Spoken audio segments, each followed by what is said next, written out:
The boss offered 50 grand for my breast milk. I thought he was a freak wanting to take it home for a kid. That was until I saw him, body limp and weak, chugging my milk like it was an elixir of life. Only then did I realize he needs human milk to survive. Later, the price tag hit $500,000. The catch, he wanted it straight from the source for the money. I said yes. Then came the day he asked, or 5 million. Would you let me? My boss called me in. I was shaking, sweating, terrified he was going to fire me if I got canned. I was dead. Zero income back when I was pregnant with my daughter, Bella. My old company forced me to resign. The hospital bills and NICU costs wiped out what little savings I had tucked away.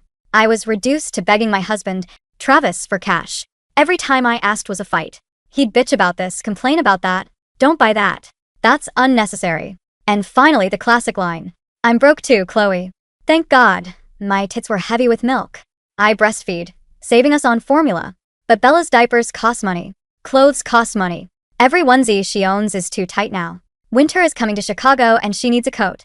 If luck hadn't landed me this job, my baby would be shivering in wet diapers. You don't need to be nervous, the boss said, sitting across from me. His voice was smooth, gentle. Mr. Sterling is 33 this year. He looks refined, scholarly, and harmless. The kind of guy you instinctively trust. I called you in for a personal matter. My shoulders dropped. I relaxed. Mr. Sterling gave me a slight smile. He's handsome, depressingly so. But what I envy more is the stench of old money on him. He's loaded. I wished I could be like him. God, I regret being so young and stupid, marrying Travis, and popping out a kid before I knew how the world worked. Now my life is a misery, and my child is suffering for it. Are you currently lactating? I want to buy some of your breast milk. Is that okay? Rest assured, I will pay. I naturally assumed he had a kid at home. Or maybe a friend's baby was starving and the mom ran dry. In our mommy groups, people ask for donor milk sometimes. Usually nobody charges for it. If you're leaking, you donate. So I said, Mr. Sterling, if you need it, you don't have to pay. Bella can't finish it at all anyway. I usually just dump the extra down the sink. Mr. Sterling shook his head quickly. No, I don't like owing favors. Plus, I need a strict daily supply. If I don't pay you, I can't enforce my demands. Demands, okay. If money wasn't involved, demands would be rude. But with cash on the table, that changes things. I nodded. All right, but you don't need to pay too much. Just a token amount. Kissing the boss's ass seemed like a good insurance policy against getting fired. Mr. Sterling added me on Venmo and instantly zapped me $50,000. Holy shit. I stared at him in shock. That's way too much. He stopped me from protesting. Don't refuse. I have a lot of requirements. You've passed your medical checks, so I know your milk is clean. Also, I have some intrusive requests, which is why the price is so high. Looking at that $50,000, my heart ached. My bank account currently had $80 in it. I skipped lunch daily, surviving on the free crackers and stale coffee in the break room, just to save pennies. I was dirt poor because I was poor. Travis and his monster of a mother, Mrs. Higgins, treated me like garbage, and I couldn't dare divorce him. If I divorced him, they'd fight for custody. With no money, I'd lose Bella even if I won. I couldn't afford childcare, which meant relying on my mother-in-law to watch her. Leaving Travis meant renting my own place. More money I didn't have. I regretted being young and dumb. I jumped into marriage and motherhood blind. Now I was trapped in quicksand. But this $50,000, this money solved a huge chunk of my problems. Mr. Sterling laid out his rules. First, you need to pump here in my private office every day.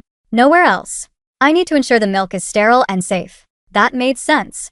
Rumor had it Sterling came from a billionaire family. Rich people are paranoid about getting poisoned. Second, to guarantee the nutritional value, you must eat 3 meals a day prepared by my personal chef. Wow. Rich people are difficult, but this was good for Bella's milk quality. Plus, eating dinner here meant I didn't have to go home and face Travis and the old hag for dinner. Win-win. Third, during the lactation contract period, I expect you to abstain from sexual intercourse. That was incredibly invasive, but the man gave me 50 grand. And honestly, the thought of Travis touching me made my skin crawl. Anyway, I nodded happily.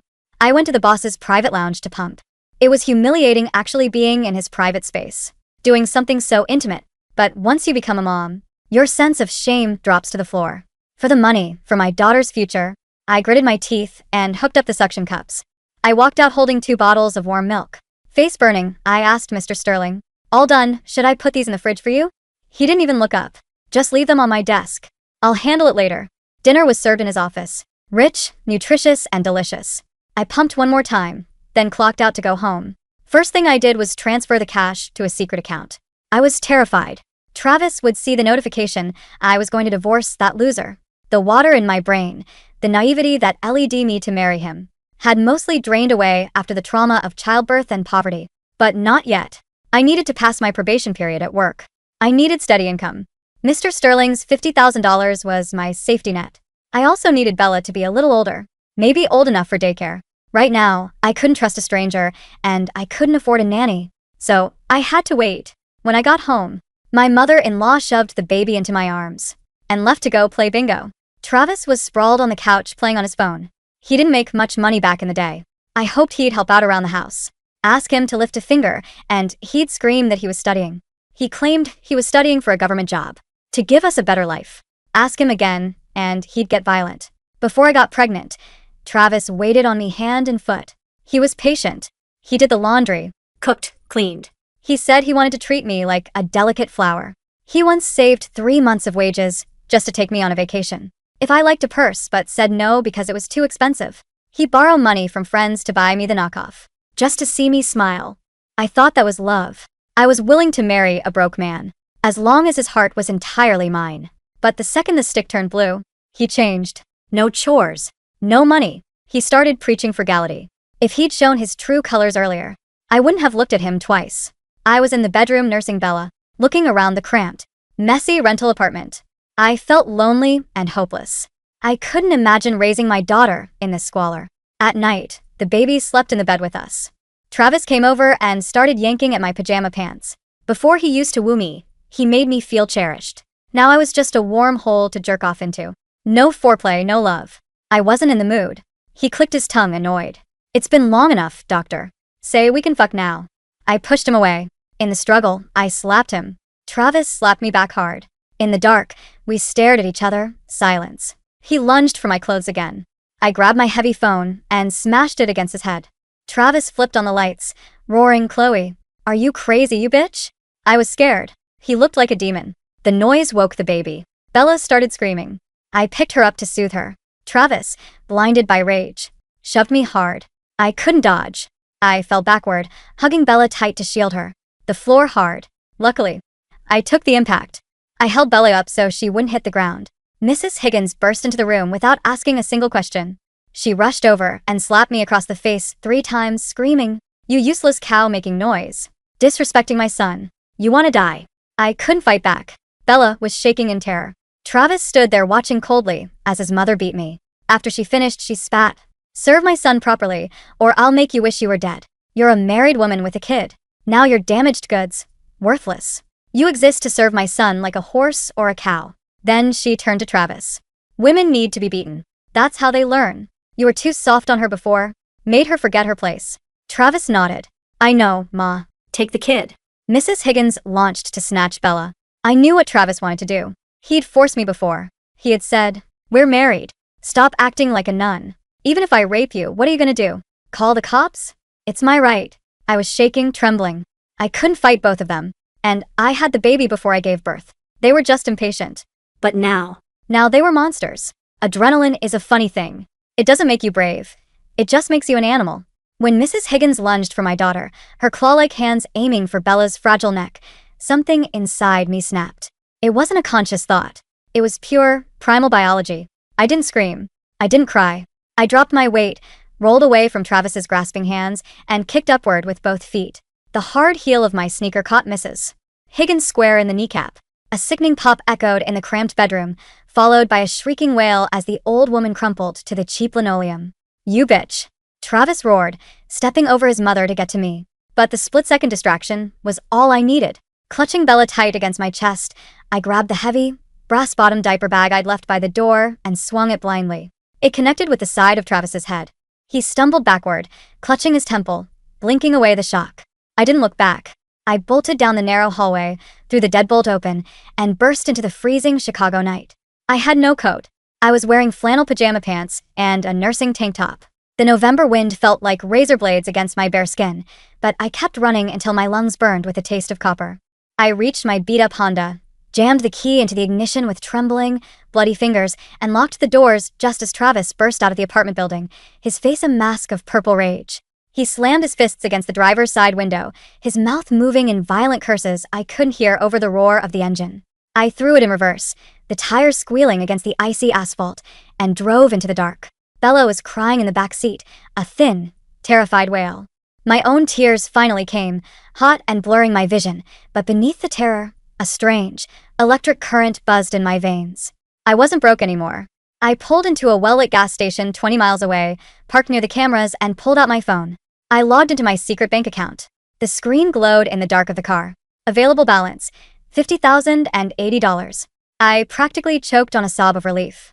I booked a room at a high-end corporate hotel downtown, a place with keycard elevator access and 24-hour security. When I walked into the lobby carrying Bella, dressed in thin pajamas and sporting a rapidly swelling bruise on my cheek, the concierge gave me a wide-eyed look. I slapped down a digital card payment for a week's stay, bought a $40 oversized sweatshirt from the hotel gift shop, and locked myself in a room that smelled like clean linen and safety. For the first time in a year, I slept without keeping one eye open. The next morning, I walked into the gleaming glass and steel lobby of Sterling Enterprises. I had bought a sharp, conservative dress from a boutique down the street, covered the bruise on my cheek with heavy concealer, and left Bella at a premium drop-in daycare center 3 blocks away. It cost $200 a day. I paid it without blinking. I headed straight for the executive floor. Mr. Sterling's private assistant nodded me through, and I stepped into the sprawling, sunlit office. It was silent, save for the faint hum of the city below. "You're late," a voice said. Sterling was sitting in a high-backed leather chair, staring out at the skyline. When he turned to face me, his eyes, usually a calm, detached gray, narrowed sharply. He stood up, walking slowly across the plush carpet. The scent of cedar and expensive cologne washed over me. He didn't look at my eyes. He looked at the edge of my jaw, where the concealer had cracked, revealing the ugly purple shadow underneath. "Who did that?" His voice dropped an octave, losing its smooth, scholarly polish. "It's handled, Mr. Sterling." I lied smoothly.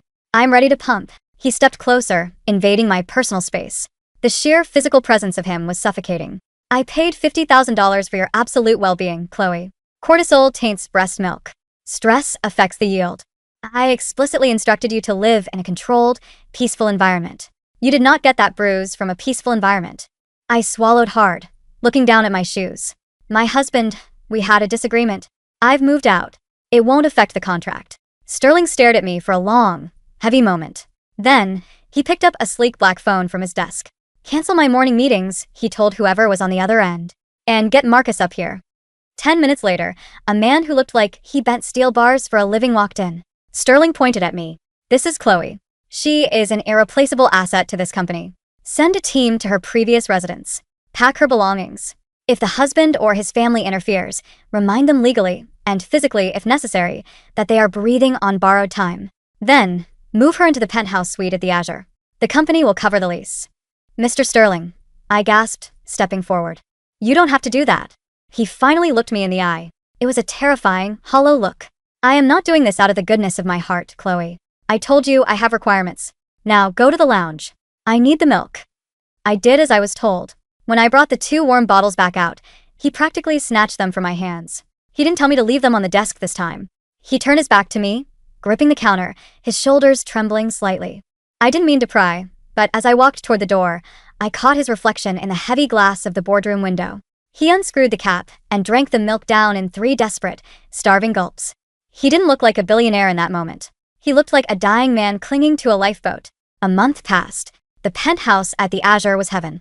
Bella had her own room, a crib that cost more than my old car, and the private chef Sterling provided made sure I ate wild-caught salmon, organic leafy greens, and bone broths that made my milk rich and heavy. Travis called me 147 times. I blocked him. He tried to show up at my office, but Sterling's security team intercepted him at the lobby. According to Marcus, Travis left in tears after being presented with a restraining order and a polite threat regarding his kneecaps. Mrs. Higgins was allegedly still limping. I felt nothing but a dark, simmering satisfaction. My relationship with Sterling remained strictly transactional, yet strangely intimate. Every day, I gave him the milk. Every day, the color returned to his cheeks. Until the day it didn't. I came into work on a rainy Tuesday. The office was dark. The blinds were drawn. I heard a wet, ragged coughing coming from his private suite. I dropped my bag and ran in. Sterling was on the floor of his private bathroom, clutching his stomach, his face pale as chalk. His expensive shirt was unbuttoned, and for the first time, I saw his chest. It It was a roadmap of surgical scars. Deep, brutal lines cutting across his abdomen. Mr. Sterling. I dropped to my knees beside him. His skin was burning hot. Don't call an ambulance, he wheezed, his fingers digging into my arm with terrifying strength. They can't fix it. Just the milk. Please, Chloe. Quickly. I scrambled to the lounge, hooked up the pump, and willed my body to produce. My heart was hammering in my throat. I brought him the bottle. He was too weak to sit up. I had to slide my arm behind his neck, cradling his head against my chest, and tilt the bottle to his lips. He drank, his eyes fluttering shut, leaning his weight into me. As he swallowed, the harsh rattling in his chest slowly began to subside. I sat there on the cold bathroom floor, holding a billionaire in my arms like a child. What is happening to you? I whispered. He opened his eyes. They were exhausted, stripped of all the arrogance of old money. It's a rare autoimmune disorder, he said hoarsely. My body recognizes all food, all synthetic nutrients, all 4 fluids as poison. It attacks my digestive tract until it bleeds out. 2 years ago, they gave me 6 months to live. And the milk? A doctor in Switzerland suggested it as a palliative measure. Human milk is biologically designed to heal the gut, coat the lining, and provide perfect, unquestioned nutrition. It bypasses the immune response. I bought donor milk at first, but it was pasteurized. Dead. It didn't work. I needed it raw, fresh, and from someone with a specific genetic profile and blood type. He looked up at me. You aren't just an employee, Chloe. Out of 500 applicants we secretly screened through company medicals, you were the only match. Your milk is literally keeping my organs from shutting down. The gravity of it hit me like a freight train. He wasn't a freak. He was surviving. The attacks are getting worse, he murmured, his hand weakly gripping my wrist. The pump, it oxygenates the milk. It loses some of the live antibodies in the 10 minutes it takes you to bring it to me. My body is adapting. It's rejecting the bottle. He pulled himself up, leaning against the vanity, looking at me with a desperation that shattered the air between us. $500,000, he said, his voice trembling. What? I breathed. $500,000 transferred to your account today. Tax-free. Yours. If you stay in this building. If you don't leave my side. But there's a catch. I stared at him, my heart pounding a frantic rhythm against my ribs. What is it? I need it straight from the source. Silence stretched between us, thick and heavy. The money was staggering. $500,000 meant Bella's college fund was secure. It meant Travis could never, ever touch me again with the legal power I could buy. But the act, nursing a grown man, my boss, the CEO of the company, it was a line so profound. Crossing it meant there was no going back. But looking at him, his sharp, handsome features softened by agony, the vulnerability in his eyes, I realized something. The shame I thought I'd feel wasn't there. Travis had made me feel like a filthy, worthless piece of meat for simply existing. Sterling was looking at me like I was a goddess, like I held the power of life and death in my very flesh. It was intoxicating. Okay, I whispered. His eyes widened slightly, as if he hadn't actually expected me to say yes. He swallowed, reaching into his pocket, pulling out his phone with shaking hands. A moment later, my phone buzzed in my pocket. I didn't need to look at it. I sat on the edge of the plush sofa in his office. He knelt in front of me. The billionaire, the man with the stench of old money, on his knees on the carpet. My hands shook as I unbuttoned my blouse. I unhooked my nursing bra. When I looked down, his eyes were reverent. There was nothing sexual in it, not at first. It was pure, desperate worship. He leaned in, his hands resting lightly on my hips to steady himself. When his mouth latched onto me, a sharp gasp escaped my lips. It was different than Bella. It was stronger, rhythmic, and incredibly intense. I felt a flush of heat rise at my neck, my fingers instinctively tangling in his dark hair. The quiet of the office was broken only by the sound of him swallowing. I stared at the ceiling, my chest aching, my mind racing. I held his life in my body. I owned him. That became our new reality. For the next 3 months, I practically lived in his office. I fed him twice a day. The $500,000 had long since cleared. I hired the best divorce attorney in Chicago, a shark named Elias Vance who billed $1,000 an hour. But Travis wasn't going to go down without dragging me into the mud. It happened on a Friday. I was leaving the lobby of Sterling Enterprises, pushing Bella in a custom stroller, flanked by Marcus. Suddenly, a woman stepped out from behind a concrete pillar, holding up a phone with a camera recording. It was Mrs. Higgins, leaning heavily on a cane, her face twisted in a vindictive sneer. Behind her stood Travis, looking disheveled, wild-eyed, and furious. There she is. Travis screamed, pointing at me as pedestrians stopped to stare. That's my wife. She kidnapped my baby. She's fucking her billionaire boss to keep a roof over her head. She's a high-priced whore. My blood turned to ice. Bella began to cry at the loud noises. Marcus, I said quietly. Marcus stepped forward, placing a massive hand on Travis's chest, shoving him back effortlessly. You need to leave the premises. Now. I have rights. Travis spat, waving a piece of paper. I filed for emergency custody. The judge granted a temporary hearing. You're unstable, Chloe. You left your home, you live in a corporate penthouse, and I have photos of you going into Sterling's private suite for hours every day. What do you think the judge is gonna say when I tell him you're selling yourself to keep my daughter away from me? Mrs. Higgins cackled, her phone still recording. We're ruining you, you ungrateful cow. You think you can break my knee and steal my grandbaby? I'm sending this to the news. Panic clawed at my throat. If this went public, if the media spun a story about the CEO and a low-level employee, it could destroy Sterling's company. It could destroy my custody case. Travis was a rat backed into a corner, and rats bite. Before I could speak, the heavy glass doors of the lobby slid open. The temperature in the room seemed to drop 10 degrees. Mr. Sterling walked out, flanked by 3 men in pristine suits. He wasn't the weak, sick man I held in my arms. He was wearing a bespoke charcoal suit, his posture rigid, his eyes dead and cold. He looked every inch the ruthless corporate titan he was born to be. The crowd parted. Travis swallowed hard, his bravado faltering as Sterling stopped directly in front of him. You must be Travis, Sterling said, his voice a low, terrifying purr. Yeah. Travis puffed out his chest, though his hands were shaking. And you're the guy sleeping with my wife. Sterling didn't blink. He glanced at one of the suited men beside him. The man opened a leather folder. Travis Higgins, Sterling said softly, as if reading the weather report. 32 years old. Unemployed. For 3 years. You claim to be studying for civil service, yet you haven't registered for an exam since 2019. You currently have $42,000 in credit card debt, mostly accrued through online gambling and offshore sports betting. Travis's face drained of color. How the hell do you? Your mother, Martha Higgins, Sterling continued, ignoring him. Currently claiming disability for a back injury from 2015, yet video surveillance from your local bingo hall shows her dancing vigorously last Thursday. That constitutes federal disability fraud. A felony. Mrs. Higgins lowered her phone, her mouth hanging open. You think you can threaten me? Sterling stepped closer, lowering his voice so only Travis and I could hear. I own the bank that holds the mortgage on your mother's house. I have already initiated foreclosure proceedings based on missed payments you thought were hidden.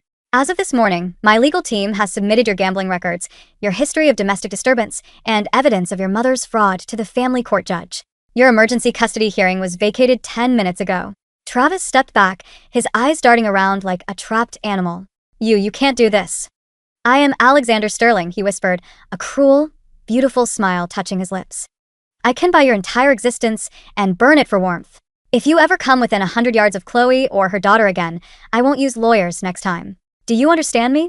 Travis broke. He literally crumbled. The arrogant, abusive monster who used to slap me in the dark turned on his heel and sprinted down the street, leaving his mother hobbling after him, cursing his name. I stood there, trembling, as the lobby slowly returned to normal. Sterling turned to me. The coldness in his eyes melted instantly. He reached out, his thumb gently wiping a tear from my cheek. Are you alright? You destroyed him, I whispered, all bleeding into my voice. He was a parasite, Sterling replied simply. And I protect what is mine. That night, back in the penthouse, I put Bella to sleep. She was growing so fast, her cheeks plump, her laughter filling the empty spaces in my heart. The doorbell rang. It was Sterling. He didn't look like the CEO tonight. He was wearing a simple cashmere sweater, his hair slightly rumpled. He looked nervous. Can I come in? He asked. I stepped aside. He walked to the center of the living room, looking out over the city lights. The board of directors is stepping down my duties, he said quietly. My condition? It's stabilizing, but they want me to take an extended medical leave. 6 months. Maybe a year. My heart dropped. Where are you going? He turned to face me. I was hoping we could go together. To a private estate I own in Tuscany. The air is clean, the food is pure. I want you to come with me, Chloe. You and Bella. I crossed my arms, suddenly acutely aware of the space between us. As an employee, Sterling took a slow breath, stepping closer. He reached into his coat pocket and pulled out a small, heavy black box. He didn't open it. He just held it in his palm. $5 million, he said, his voice dropping to that husky, desperate register I knew so well. I blinked. For what? For you, he said. For the rest of your life. Not as an employee. Not as a transaction. He reached out, his fingers lightly tracing the collar of my shirt. At first, it was just survival. You were my medicine. But you know exactly what's happened between us in that office, Chloe. You saved my life, but you also woke me up. I don't just crave the milk anymore. I crave the woman who provides it. I want to wake up next to you. I want to help raise Bella.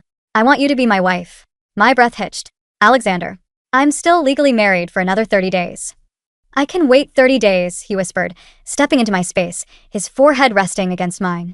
I'll wait 30 years if I have to. Or $5 million. Just say yes.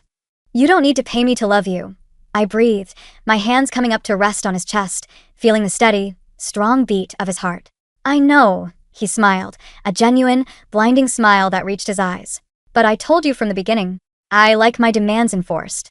I pulled him down by the collar, pressing my lips to his. It wasn't the tentative, desperate touch of the office. It was a kiss of equals. A promise of power, of survival, of a future completely rewritten. Travis and his mother were fighting for scraps in a gutter they dug themselves. And me? I was standing in a penthouse, holding the heart of a billionaire, knowing I would never, ever be cold, poor, or helpless again.